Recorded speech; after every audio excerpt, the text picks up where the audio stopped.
हम देख रहे हैं इस वक्त इन तमाम इंसिडेंट्स के पीछे, जो आप ख़ुद भी अभी जिक्र कर रहे हैं, इंडिया और भारत का ग्रुप इन्वॉल्व है या उनकी इन्वॉल्वमेंट है सारी है, प्लानिंग सब उन्हीं की है और फैसिलिटेशन सब उन्हीं की है, जिससे ज़ाहिर मकसद अफरा तफरी फैलाकर अफ़गानिस्तान के लिए कुछ कंसेशंस लेना है।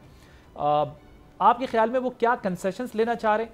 और मैं ज़रा एक और सवाल के जनरल रिटायर्ड सईद जो हैं, जो कोर कमांडर भी रहे हैं और CGS भी रहे हैं, अब तो वो रिटायर्ड हैं, उन्होंने कहा कि आवाम को टारगेट करने का मकसद बेसिकली एक क्योस क्रिएट करना है ताकि खौफजदा होकर लीडरशिप से कहें कि अफ़गानिस्तान के साथ सख्त रवैया इख्तियार ना करें और अफ़गानिस्तान जो कुछ रियायतें चाहता है, जो कंसेशंस चाहता है, वो उन्हें दे दी जाएँ। और अगर आप देखें हमारे यहाँ कुछ पॉलिटिशियंस भी इस हमायत में बोल रहे होते हैं कि आप अफ़गानिस्तान के साथ अपना मामला ठीक करें।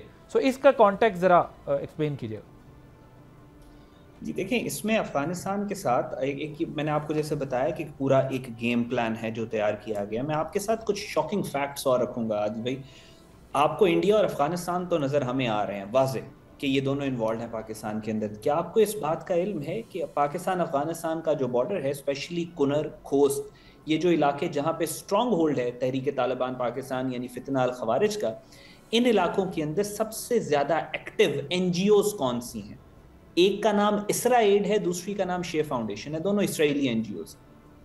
सो यहाँ पे आपको एक थर्ड प्लेयर भी नजर आता है इन्वॉल्व होता हुआ, जिसकी हिस्ट्री है कि वो जो बैकडोर के ऊपर साजिशें और इंटेलिजेंस बेस्ड ऑपरेशन और दहशतगर्दी करवाना। इसी वजह से ईरान ने 15 लाख के करीब अफगानियों को अपने मुल्क से निकाल दिया था जब ईरान के ऊपर इसराइल ने अटैक किया है, और उन्होंने कहा कि इसराइल के बिहाफ पे स्पाई करते हैं। तो 3-4 मेजर प्लेयर्स इन्वॉल्व हैं पाकिस्तान के खिलाफ। अब कंसेशंस जो अफगान तालिबान जो बात कर रहे हैं वो बिल्कुल इंतहाई इलॉजिकल हैं। वो कंसेशंस क्या हैं? उन कंसेशंस को अगर आप डिटेल में पढ़ें तो वो यही कहते हैं कि वो कंसेशंस जो उसको आप अगर एट लेंथ देखें तो वो ये है कि आप दहशतगर्दों को कुछ ना कहें। जो इकदामात आपने दहशतगर्दी के खिलाफ उठाए, चाहे वो फाटा से रिलेटेड हो, चाहे वो फेंसिंग से रिलेटेड हो, चाहे वो इनकी पनिशमेंट से रिलेटेड हो, चाहे अफगान पॉलिसी हो, वो ये कहते हैं कि आप वो दहशतगर्दी के खिलाफ जो इकदामात हैं उनसे पीछे हट जाएं। ये कंसेशन है जो कि पाकिस्तान किसी सूरत नहीं दे सकता। अब हमारे अंदर भी यहाँ पे कुछ लोग हैं जो या तो नाइव हैं या वो I have no idea what they are thinking, जो ये कहते हैं कि जी इनकी जो दहशतगर्दी है उसको जस्टिफिकेशन फराहम करते हैं।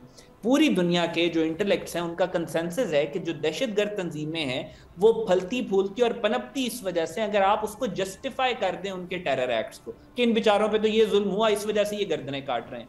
अब हमारे यहाँ भी एक सियासी जमात है जो कहती है तो उस वजह से क्रिएट हुई क्योंकि अमेरिका ड्रोन हमले कर रहा था।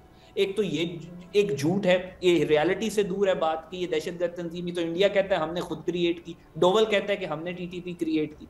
सो दूसरी बात ये कि जब आप जस्टिफिकेशन प्रोवाइड करते हैं तो आप उनके नैरेटिव को सपोर्ट करते हैं।